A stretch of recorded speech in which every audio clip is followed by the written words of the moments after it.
I'm going to look at this video and we're going to go back and we're going to use some of this techniques that we learned and some of the stuff that we just talked about. And we're going to go through. This is Rachael Cruz. She's Dave Ramsey's daughter. And she's going to talk about habits of successful people, of successful millionaires.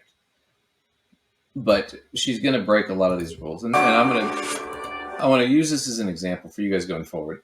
So the reason these things are important is when you go back and you look at, okay, if somebody's giving me advice or I'm having a thought about something, you can sit there and go, is this a red flag or not a red flag? Does this person really know what they're talking about, or are they just bullshitting me? That's what this is. And this is, I'm going to just give you an example of somebody who's bullshitting you. Hey guys, welcome to this episode of the Rachael Cruz Show. All right, I hear a lot of people say things like, well, there's just no way I can be wealthy. There's no way I could become a millionaire. Listen, I'm a teacher or I'm a police officer. Like, there's just no way. And it's interesting because very few Americans today truly believe that they have what it takes to become wealthy. But today I'm going to show you why that's totally false. And then I'll give you some tips for how you can successfully become a millionaire.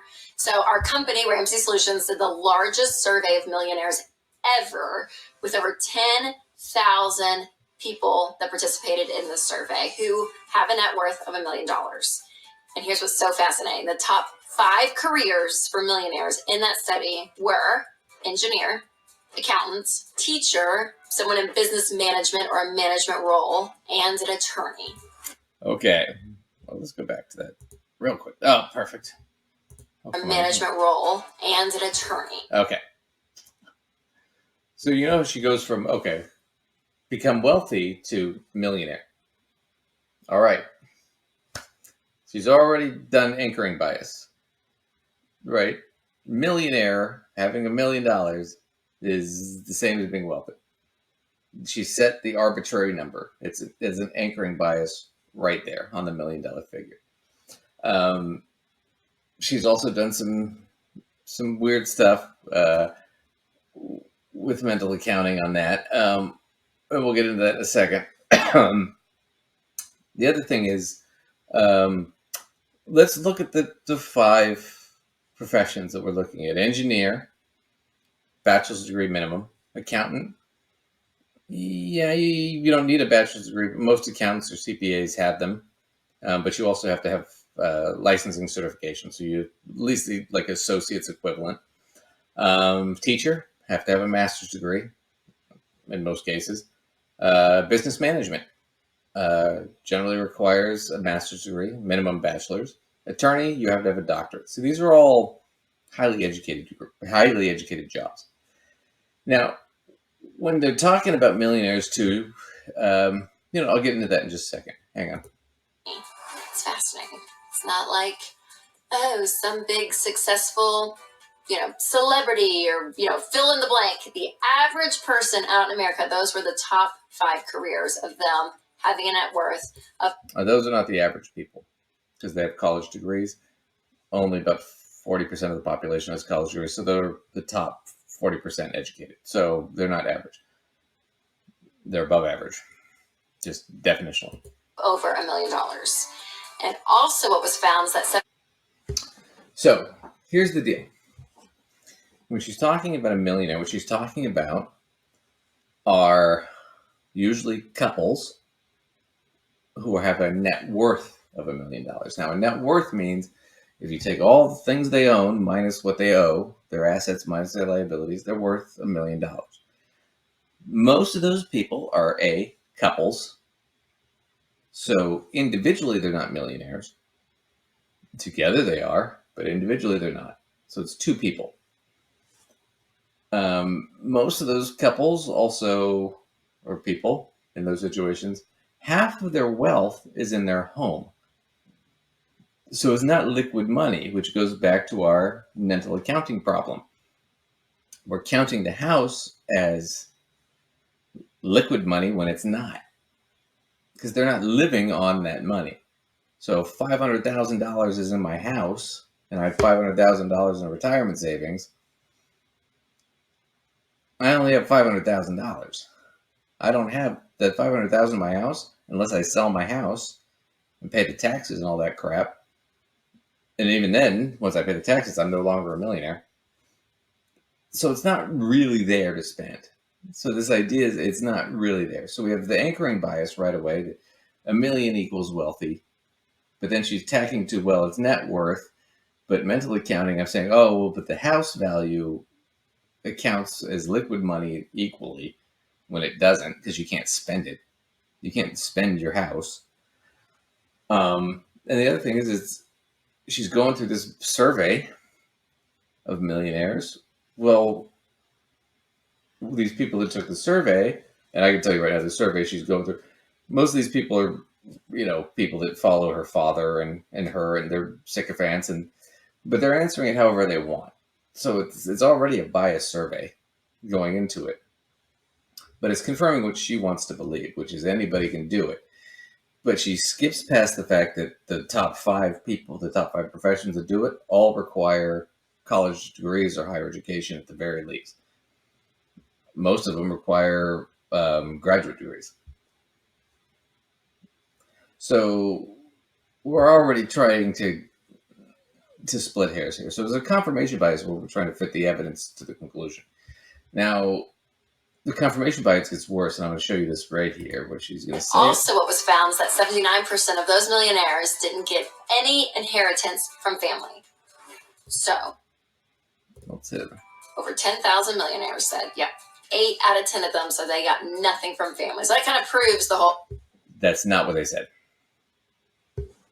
That's not true. And that is another confirmation bias. They didn't say they didn't get anything. They said they didn't get inheritance. Okay? Give you an example. Rachael Cruz here, who's making the O face right now. As far as I know, never inherited anything. She didn't inherit anything at all. But her father's worth hundreds of millions of dollars. He paid for her school. She works for him. He's paid for this show. In fact, her jewelry, her clothes, her hair, her teeth, her skin, the camera that's filming her, her house, her husband works for her father. Every penny she has can be directly linked to her father. He has given her a ton. But she's never inherited any money.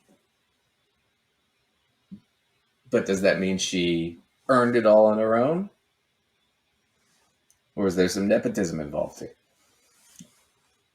Was she just lucky that she was born from the right people to have that kind of money to give it to her? So this idea that no, they did it on their own, they didn't receive any family money. No. That would be like her saying, I never received any family money because I wasn't inheriting any money.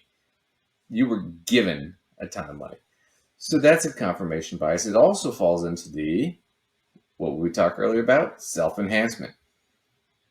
Right? The Donald Trump, I deserve all the credit and none of the blame. And I don't want to give credit to anybody else. So does she get to claim credit for everything she has? Or did it come from, a lot of it come from her parents? Pretty much all of it came from her parents. I'm not saying she's not smart or doesn't work hard, but that's what it is. Now, the other thing about when we're talking about millionaires on the larger sense of the scale here, most of the millionaires she's talking about that are self-made millionaires, once again, half of their millions are in their homes, right? Most of them are couples. On top of that fact, 84% of all millionaires in this country are over the age of 50. Over 60% are over the age of 60. Right? And so they're not making a lot of money anymore. They need those millions to pay for their livelihoods to survive, but they're not living, really high lifestyles. They're living lower middle class or upper middle class lifestyles based on that money. They're not making a ton. They're not wealthy in the sense that we would consider wealthy.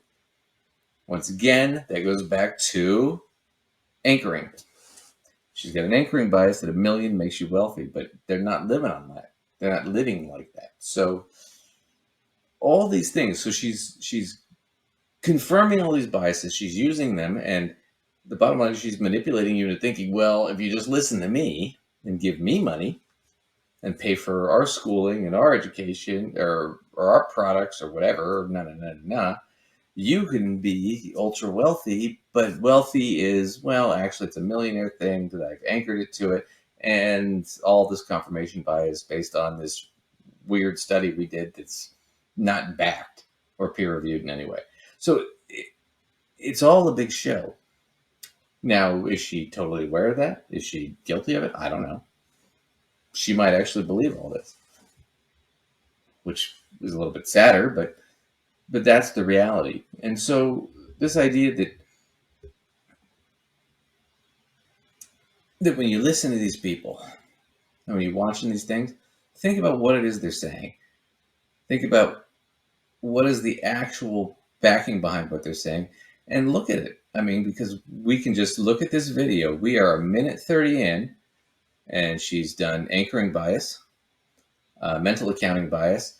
She's done confirmation bias a couple times, and self-enhancement, right? Taking credit where credit isn't earned.